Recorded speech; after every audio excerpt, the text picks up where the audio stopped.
You're joining the 132nd episode of the People's Court. It's Saturday, November 2nd, 2013. Today, we'll talk about the NBA's first week and our initial impressions, our fantasy basketball experiment, and our performances and embarrassments of the week. Court is now in session.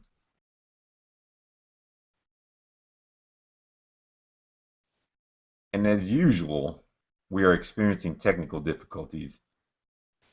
As usual. That's what happens all the time. We're not going to get our fancy intro music and introduction going on today, but what's going on, fellas? Lamont and Adam joining the broadcast. I'm Chris Peoples. This is the People's Court. Good morning. Guys. Good morning. Premier Week concludes today, and it was great. Whole week was great. Yeah, I agree. One of the things that kind of confused me throughout the week was that there would be a day where there's only one or two games, and then the next day there'd be 87 games. Like the way the schedule came out the first week was really interesting, I thought. It's kind of imbalanced. Very imbalanced. I'm gonna get a day where I can watch 4 or 5 games and not have to worry about watching 87 games. It's just too confusing, too much overload. I actually enjoyed it. We'll talk about this more later. I actually enjoyed it. The NBA offers free league pass for the first week.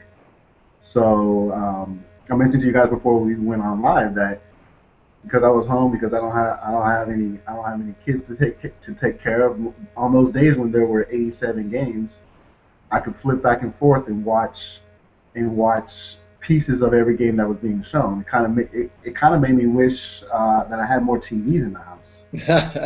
Yeah.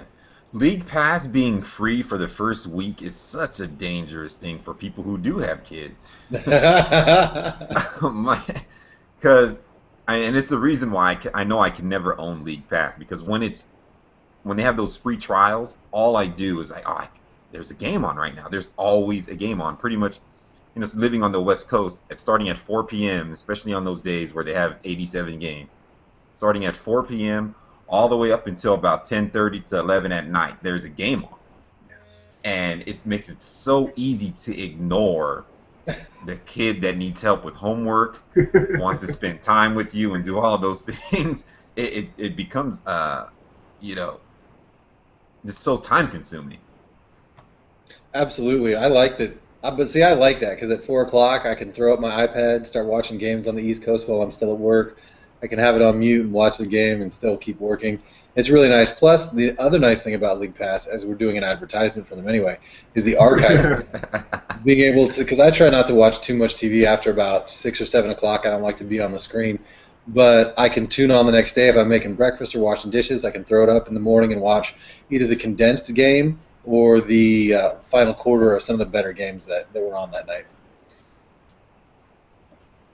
Yeah, all right, guys. Well, before we get too deep into the week's action, we have to remind people that they can always call us at 424-ADJOURN. That's 424-235-7633. You can always find us on Twitter at People's Court FM. Send us a tweet. Follow us there as well. And check out our blog at thepeoplescourt.fm. So, yeah, obviously it sounds like all of us have watched quite a bit of basketball this week. So let's get into some of the week's action here, starting with opening night and the return of Derrick Rose. Did you guys watch that game, the Heat versus Bulls on opening night? Sure did. Of course you did, Adam. and I know you've got opinions about the Heat's first week, but let's talk about Derrick Rose and how has he looked. They played 2 games, I believe, so far and are 1-1. How has Derrick Rose looked after taking 18 months off of basketball? I think he looks great and he looks terrible all at the same time. Isn't it such a weird dichotomy that he's had so far? Absolutely. He looks like he's in great physical shape. It's amazing to me that on a platform on a field, on a court full of world-class athletes, he makes everyone else look slow. The 5th or 6th gear that he can turn on and just power past everyone is just simply stunning. The way that he is so incredibly athletic and so fast. Clearly he's faster and can jump higher, according to him, this year than he did last time he was playing. That said, the first play of the game against the Heat really told a lot about where he's at as far as his basketball toughness, his basketball skill level. When Mario Chalmers took him for a steal on the first play, and he had, I think, 5 turnovers that night, maybe more. So he still has a lot of rhythm to fall back into, and a lot of ways to go before he's back and basketball ready. Even though he's clearly physically ready to play.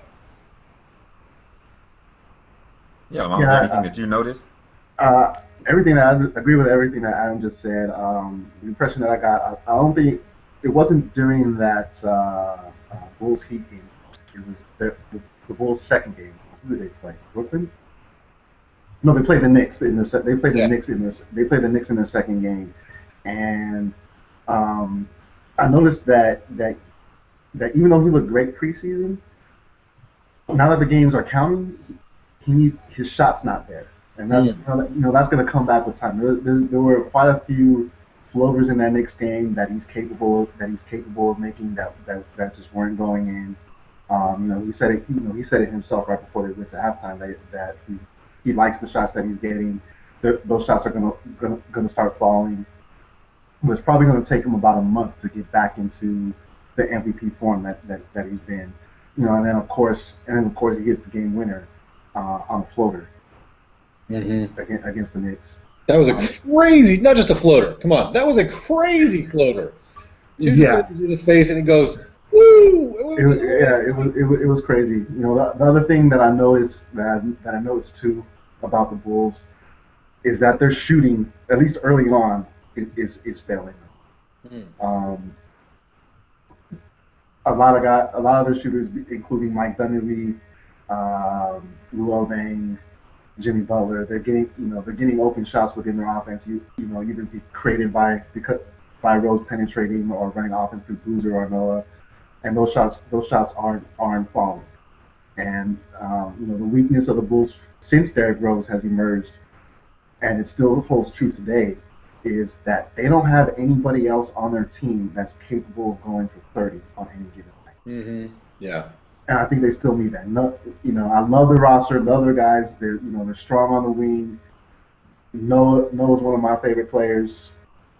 Boozer, even though he's gotten a tough rap, does a lot for them. But none of those guys are a threat to go for 30 on Yeah. a 9 in 9 out basis. And I think that's something that they're going to need in the future, if not immediate future. Lamont, before we continue, I just have to point out that you've misspelled our Twitter handle in your lower third there. Why don't you fix that so you don't confuse the people? Ouch. Oh, hey, I thought I fixed that. You're right. Okay, let's fix that. Not quite, not quite. But People sport, it's like Emma. this is early on in the season for us too. We're still getting our legs back from having months and months off. We only had one Similar- preseason episode.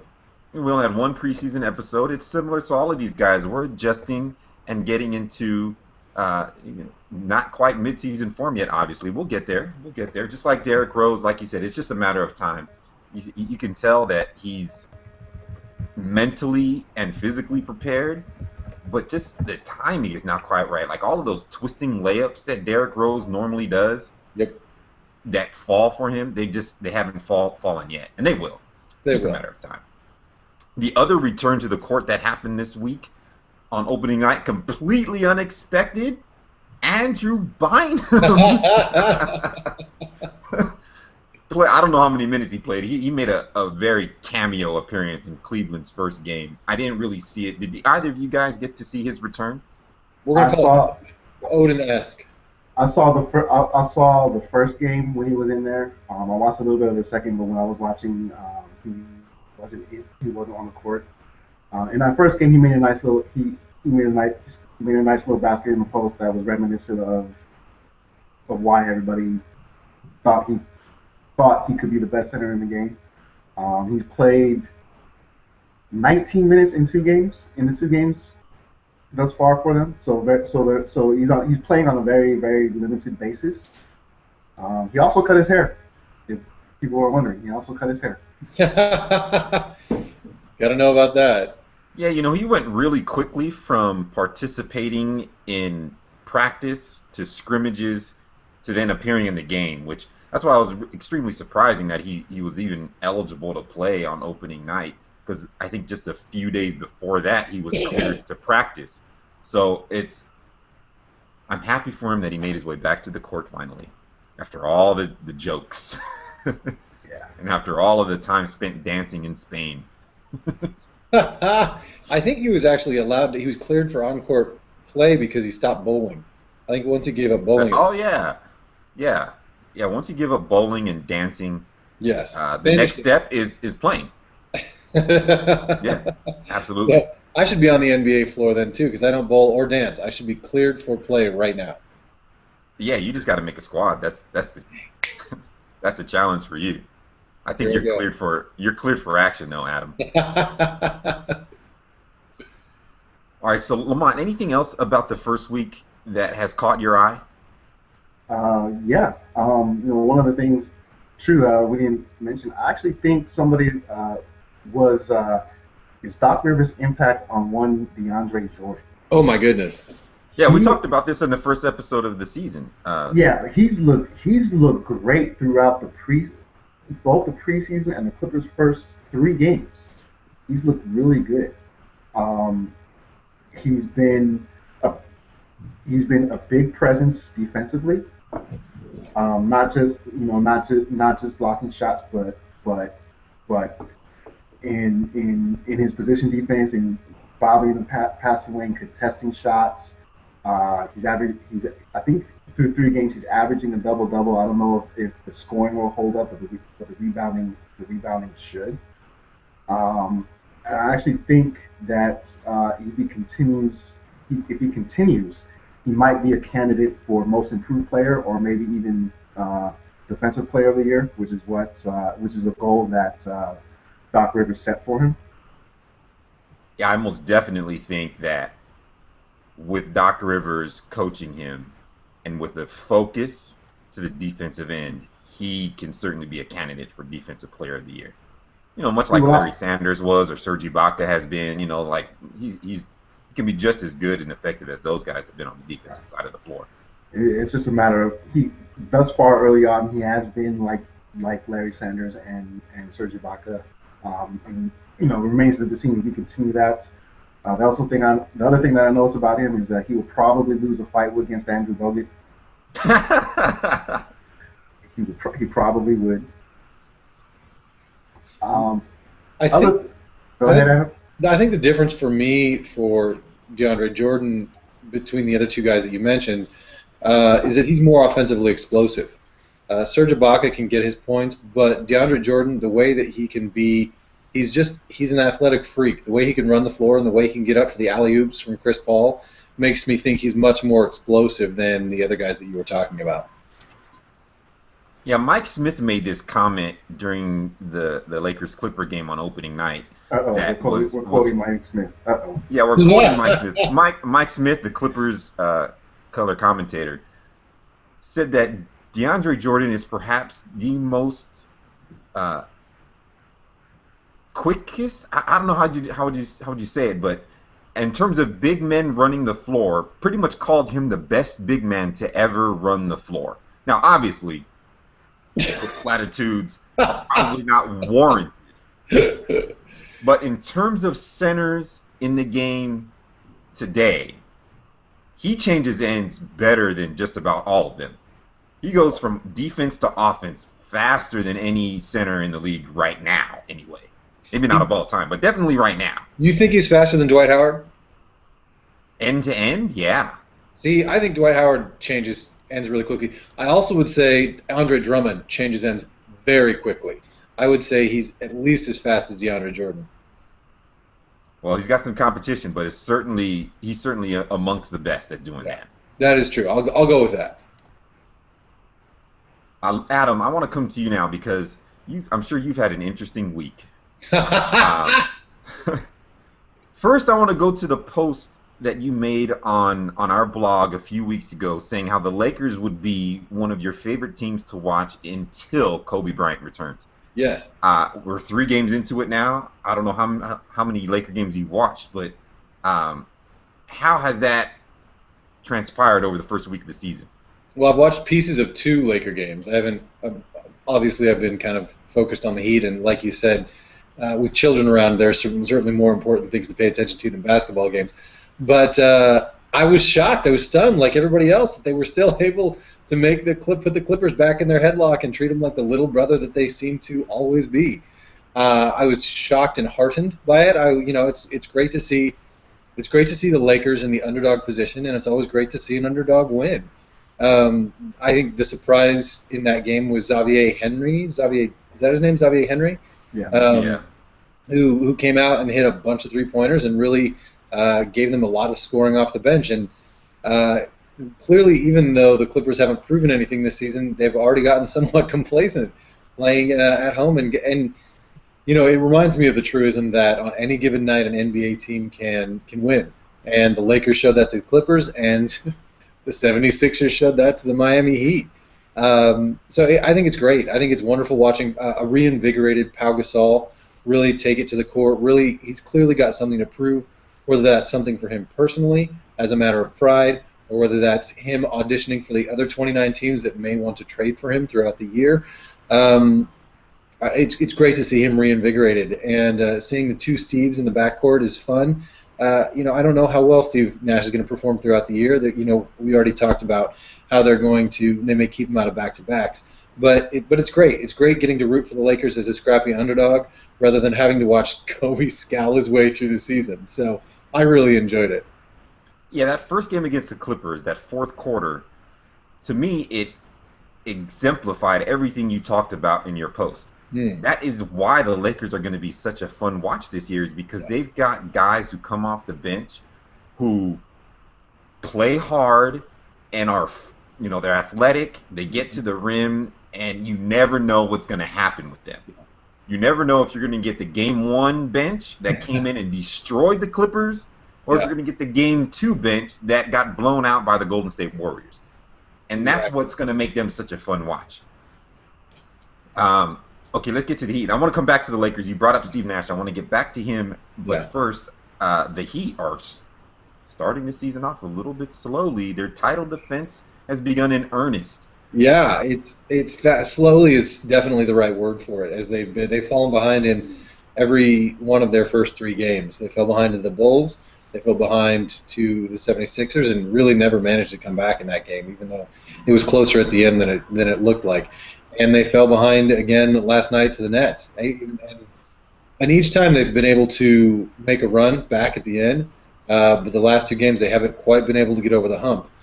To me, the Heat look tired. They look tired. LeBron James is clearly not in top form. For all of his much vaunted getting better over the season and his off-season training, he's not in top form. Watching him last night, he threw a pass off of somebody's head. It bounced out. Thankfully, it was a Brooklyn head and not a Heat head, and they got the ball back. He was missing passes. He wasn't catching passes. His hands looked clumsy, and that's never a word I would use to describe LeBron James when playing basketball. They just look lackadaisical. That said, there are also moments of brilliance. The third quarter against the Chicago Bulls in their first game, they scored 45 points, and they were humming. You could see the way that they knew each other really, really well. And so there are flashes of brilliance, but they don't have the energy. They're not playing what I think they would call Miami Heat defense. There was maybe one possession in the fourth quarter where they actually stopped the Brooklyn Nets, the fourth quarter of last night's game when they stopped the Brooklyn Nets, and it was because they had the energy to do so. But I'm not seeing that energy throughout the game. I'm seeing it summoned up for certain possessions at the end of games, but they're certainly not showing it throughout the season. And that's not surprising. They don't have anything to prove in the regular season. Finding ways to motivate themselves to give that energy and not conserve it for the playoffs is going to be a big issue for them. Already is a big issue for them. Losses to the lowly Philadelphia 76ers. Are you worried at all? No, I'm not worried. I think that they're a professional team, and I think they'll play themselves into shape. It's hard to say that LeBron James is out of shape, but I think that for his standard, he is. He's only a superstar. He's not a megastar yet. I don't see them. I never saw them taking the best record in the Eastern Conference. I see them being a 3 or 4 seed and really gearing up for playoffs. So I'm not worried. The only thing I'm worried about is it's not going to be too much fun to watch them. But we'll see. LeBron may round himself into shape and really start to push his guys. So it could be that by Christmas we're really starting to see the Heat team that we're accustomed to. Has there Dwayne been a Wade already Michael? had to sit out a game. Is that concerning? I think it's great, frankly. I think it's absolutely fabulous. I think the Popovichian method in which you rest your star players and keep them fresh for the playoffs is a great idea. Given him the knee bruise that he came off of last season, giving him more time to rest on back-to-backs is great. And it forces the rest of the team to learn how to play together. When they sat Dwayne Wade against the 76ers, it was clear that the team just didn't know how to play together. And so teaching the secondary players, the role players, how to step up, and especially giving Chris Bosh the space to be more aggressive and to have more pressure on him and to play like the player he was in Toronto and not be able to fall back into the quiet role player that he seems way too comfortable with. Giving Chris Bosh the chance to shine, I think, is a huge advantage for the Heat. So I love the move of resting Dwayne Wade. Lamont, you were about to say. I was going to mention, has there been a Michael Beasley sighting yet? We've seen neither Beasley nor Odin. So Odin I didn't expect to see. I thought we might be able to see Michael Beasley in a couple of these games. But no, he hasn't come out yet. Clearly, Spo is not ready to introduce him into the mix so early in the season. I think he wants to get his guys gelled before he starts introducing wild cards like Michael Beasley. There was a somewhat disheartening moment last night in the Brooklyn Nets game when Beasley came up and whispered something into Chalmers' ear, and it was like, no, stay away from Chalmers. Don't go near him. You've already seen how poor you two are together. Don't influence him. Go away. Yeah, But he was probably asking like, hey, you got the good stuff? and hopefully Mario Chalmers replied calmly, "You mean the vitamins?" Yeah. Hey, Lamont, so on the flip side of the coin, before we get back to Nash, the Heat have gotten out to a slow start, but the 76ers and Phoenix Suns have gotten off to very fast starts, unexpectedly fast starts. So, do you think this changes your opinion of how their season will play out? No, No. not at all. What the Lakers game against the Clippers was what Philly versus Miami, and what Phoenix, winning both of their games. Just showed what Adam said earlier, is that on any given night, any team is capable of winning. I think in the Clippers case, I think that loss was actually good for them Mm. because a lot of people, including themselves, believe that they can contend for a title this year, and for them, it kind of think that that's their goal. That's been their goal since Chris Paul got here. That's been what they anything less is a disappointing. They added Doc Rivers, got improved their roster, and it kind of felt like they thought that they could just walk their way to the finals. But that opening night showed otherwise. Um, Phoenix and Philly, they're still going to be bottom feeders. They're still going to be bottom feeders. I think what helped both the Lakers and Philly was that those were home openers. Philly had there was a little Iverson ceremony before the game, Mm. so it kind of it gave them energy. There's still that disillusion of hope and that it can be a successful season. But that those those two teams are going to fall back down to earth really quickly. Yeah, it's a shame that you just brought it up, and it completely slipped my mind. But Allen Iverson officially retired finally, Mm-hmm. and he's been away from the game so long, going overseas to play and whatnot, that him retiring actually had no impact on basketball whatsoever. Like, I don't think anybody cared. I certainly didn't. I didn't. I completely forgot about it. It's like, oh, Yeah, you're yeah, I agree. I agree with you. He's been out of the league for 3 years now, 4 seasons now, something like yeah, somewhere thereabouts. something like that. It's been a Somewhere long time. thereabouts, and then over the summer he announced that he had officially retired, and I shrugged my shoulders. He's been retired, and when they Then they said that there's going to be a press conference and a ceremony for him on opening night in Philadelphia. I was like, well, that's a big waste of time. He's been gone. He has been gone. I guess he's made it official. I'd be curious to see if Philadelphia retires his jersey because I'm sure they didn't do it, that during that ceremony. Yeah, But also he gave so much to that organization. I think it would be fitting if they actually did retire his jersey. I think it's, I don't think there's a question that they'll retire, but they're not going to waste. They're not going to double up on one night because that would be wasting a ticket selling opportunity. Right. certainly. Right. So we got sidetracked a little bit, but I wanted to get back to Steve Nash because we're talking about our first impressions of the week, and the biggest thing that stood out to me in watching these games is that Steve Nash is done. Like I thought he had a little bit left in the tank, right? Of course he's old. He's the oldest player in the league. But when you're dealing with these types of players who stay in the league for a long time, like John Stockton stayed in the league for a really long time. Of course, Jason Kidd did the same. These point guards that stay in the league for a long time, their final years in the league, they usually still have a little bit left to give. Jason Kidd, even though he was a step slow last year, he still provided a ton of leadership and three-point shooting, really, mostly for that team in New York last year. And, of course, was really instrumental in Dallas's championship from 2 years ago. Watching Steve Nash and the way he struggled to just move on the court leads me to believe he's really got nothing left. He's not only a step slow in terms of foot speed, but I think his decision-making is a step slow, and he's turning the ball over, passes that he used to make that, where he's 1 or 2 or 3 steps ahead of the opposition. Now, like, they're catching up to him. Lamont, I know you've watched all these games. I mean, do you think he's got anything left to give throughout the rest of the season? No.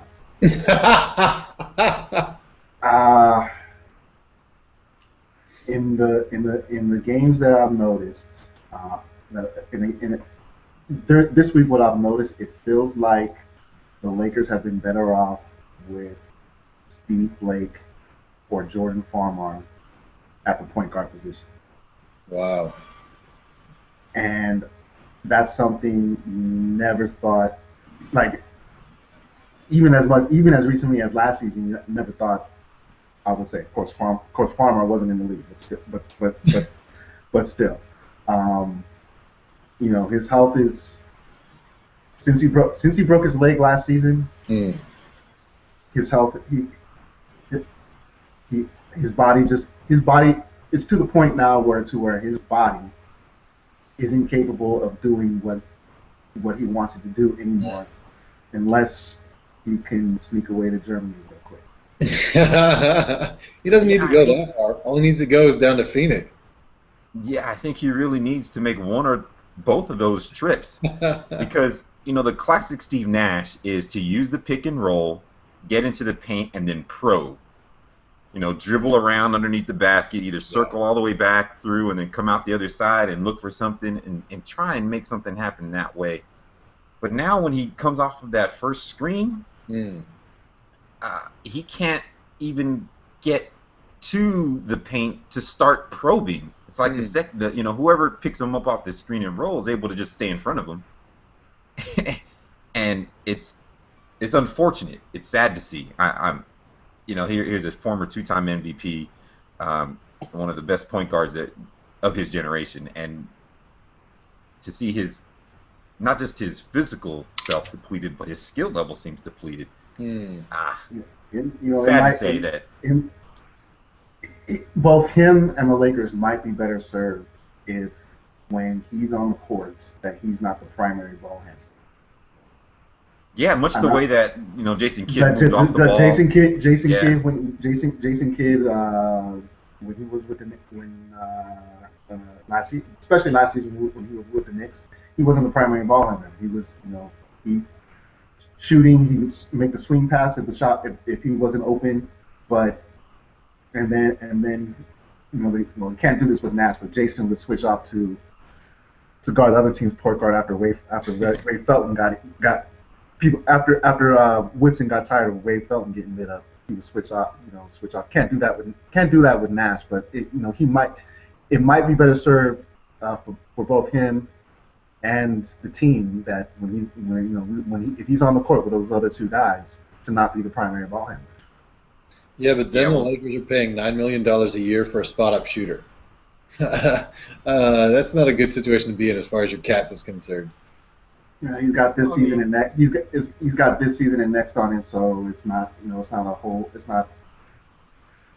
Yeah, but $10 million a year for an over-the-hill point guard who's not going to control the ball and just stand in the corner and shoot, not even probably that well. I mean, he's going to be average on three-pointers. Trade him to Toronto for Rudy Gay. Toronto will take him. The Raptors will take Steve Nash hands down. Get Rudy Gay in there. Maybe you send Nick Young and Steve Nash to Toronto for Rudy Gay. Boom, done. I like the way you think. So the other bit of news that we didn't get to last week, but we're engaging in this experiment here at the People's Court, and it's an experiment to say the least. This year we've started our own fantasy basketball league. The three of us are participating. There's also 5 other guys in the league as well. But it wouldn't be an experiment without there being some type of recourse at the end. So we haven't quite, yeah, we haven't quite figured out exactly what the recipient. Well, let me just say this: the winner and loser between the 3 of us in our fantasy basketball league will each receive a trophy. Of course, the winner will receive a championship trophy that, again, we haven't quite designed and figured out exactly what's going to go on the trophy. But the loser will get a loser's trophy of shame. And this is the one that I'm most excited about, because getting a nice trophy is great and everything, but you really want to avoid getting the trophy of shame. Absolutely. And this is just to clarify for our watchers, our viewers. This is just for the 3 of us. Just for the 3 of us. Not doing it for the league, for the entire league. Just for your People's Court presenters. We're going to get a first and a last. The guy in the middle is shamed by the fact that he's neither this nor that. Well, finishing second, is a first place loser. That's about it. And the second place is basically just going to be average, and there's something to be. If you want to be remembered, you definitely do not want to be average. You want That's to be right. really good or really bad. Yeah, real quick, guys, let's go around the room, starting with Adam. How do you feel about your team so far? Love it. I absolutely love my team. That's not true. No, I like a lot of my team. Tony Parker and Kawhi Leonard, great pickups. I don't think Dwight Howard's probably going to perform as well as I thought he would. I thought he'd be much more of a fantasy stud, but he's not a huge fantasy stud, despite his 26 boards in his Houston Rockets debut. I think my biggest mistake was Bradley Beal. Bradley Beal has netted me negative 10 points in his first 2 games. So he's on the trading block next week. I'm getting rid of that guy. But other than that, I think my biggest frustration was that you got to DeAndre Jordan before I did. DeAndre Jordan he did not get drafted in our league, and Chris picked him up moments before I could get a hold of him, and he's gotten 2 30-point nights, I think. Yeah, he's been my best scorer so far this season, which is saying a lot. Because he didn't get drafted, yeah. Yeah. So my 2 big pickups, I think, were David West and Carlos Boozer. Nobody had drafted Carlos Boozer in the last round, and I kind of picked him up on a flyer, but he's been by far my most consistent scorer, which irritates me because I dislike him so much as a player. Well, he had that huge game the first game of the season, so that helps a lot. A lot. Lamont, how are you feeling about your team so far? I'm feeling pretty good. I felt really good when we did the draft. And to be honest, after I figured out how to set the lineup for this week, I didn't really go back to see how I was doing until earlier this morning. So I don't know if it. So unlike the 2 of you, I made absolutely no changes to my roster this week, which I probably should, since one of my guys, Tobias Harris, is probably is out for I don't know how long, but he hasn't played at all yet. Just doing it briefly. I guess the one mistake that I did make was picking up OJ Mayo. Ooh. And of course, since I talked about the Bulls earlier, Luol Deng isn't off to a great start. either. So, but all in all, I do like my lineup. Um, I've got Durant, and both him and the Thunder off to slow weeks, but that'll definitely change. And I'm really liking having David Lee, who's a double double every time he plays. He goes unnoticed, but he's great. Yeah, I thought I picked up a guy that was a double double every night too, and Zach Randolph, and he hasn't quite been that yet. Tim Duncan is generally good for a double double every night as well, and he actually missed the last game against the Lakers and performed poorly in the first game. With a chest contusion, right? Yeah, chest contusion. Not sure exactly what's going on there. But again, like you said, he goes to that Popovichian school of, we can just rest now. It's okay. Absolutely. The rest of my team, I made a huge mistake, and I was trying to figure out how the scoring works and when to, playing too much with my lineup, and I ended up dropping Thad Young. Oh. And then he went and had a monster game last night. Points. So that was the mistake that I made. I'm trying to figure out how to balance, those nights where you don't have too many players in the lineup versus nights when everybody's in the lineup. And how to, make sure you have a consistent stream of players playing throughout the week. So we'll figure that out as the season goes on, and of course bring you fantasy updates. Adam and I matched up this week, and I think he's kicking my butt. So I'm up by about 50 right now. That goes. I'll chalk this one up to my fantasy inexperience. I think that's appropriate. All right, guys, let's get into our performances and embarrassments of the week. Starting off with the performances. Lamont, I'll let you go first. Who are your performances of the week? Well, I mentioned this earlier, and I'm just going to go with day 2, which was Wednesday of the NBA season. So my performance of the week is the NBA, the schedule makers, for putting 14 games, 28 teams, and 420 players. It was just a great night. Like pretty much everybody played, and to have that happen on the second night of the season was great. We got some brilliant performances. We mentioned Philly upsetting Miami. We haven't talked about Kevin Love, who had a 31 and 17 and made a 3 to send his game into overtime. I forget who they played that night. Klay Thompson lit up the Lakers. He had 38 points, like 27 in the first half. Rookie Michael Carter-Williams, in his NBA debut, flirted with a quadruple-double. He had 22 points, 12 assists, 9 steals, and 7 rebounds. So I thought that was Lamont is pretty much saying everybody's his performance of the week. Yes. The whole league, the NBA. That's exactly, yes. Absolutely.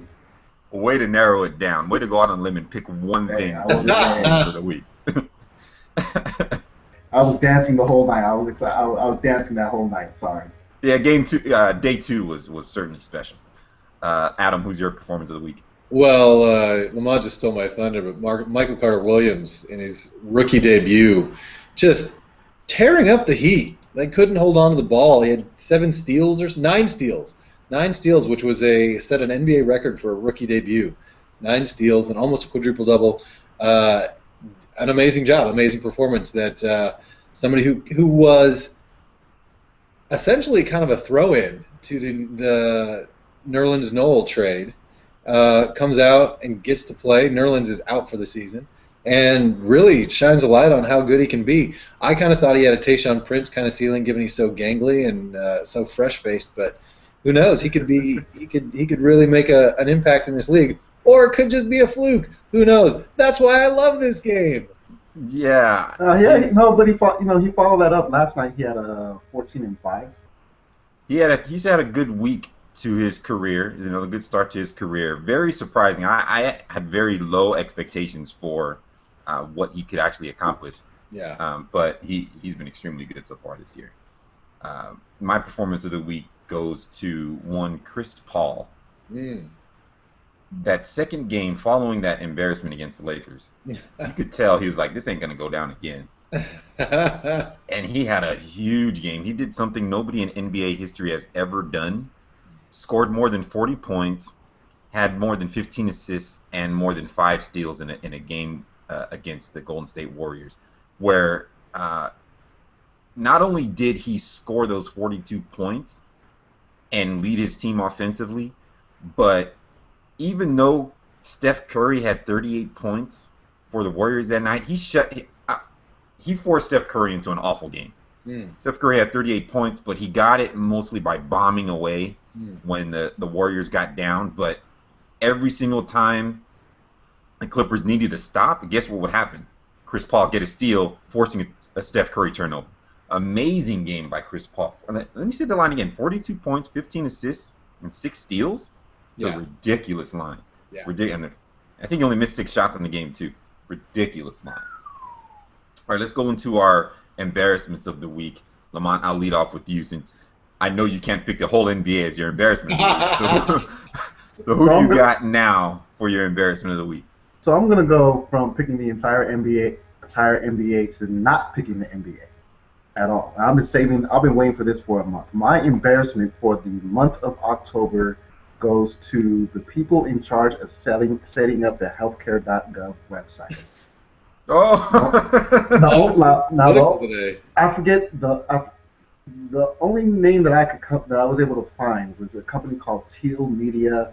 They were involved in designing the website. I don't know if they were involved in coding it. I've heard that it was a Canadian company that did that, coding, but I can't confirm that. But at any rate, healthcare.gov is the website that people can go to for the healthcare exchanges through the Affordable Health Care Act, which went into effect at the beginning of October. The ACA has gone through a ton of stuff just in getting past, survived a ton of appeals, blah, blah, blah. The website debuts, and it's nothing but glitches. Glitches, and glitches. And then all those glitches aren't going to be fixed supposed to be ready to be completely fixed at the end of this month.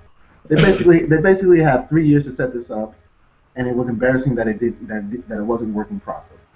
So that's my embarrassment. I like that. Reaching outside the world of basketball into politics for his embarrassment of the week. I like it, Lamont. That's a good pick. Adam, who's your embarrassment of the week?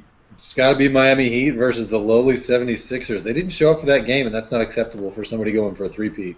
Look, they're exhausted. They've played basically an extra half season over the last 3 years of playoff games, not to mention the Olympics.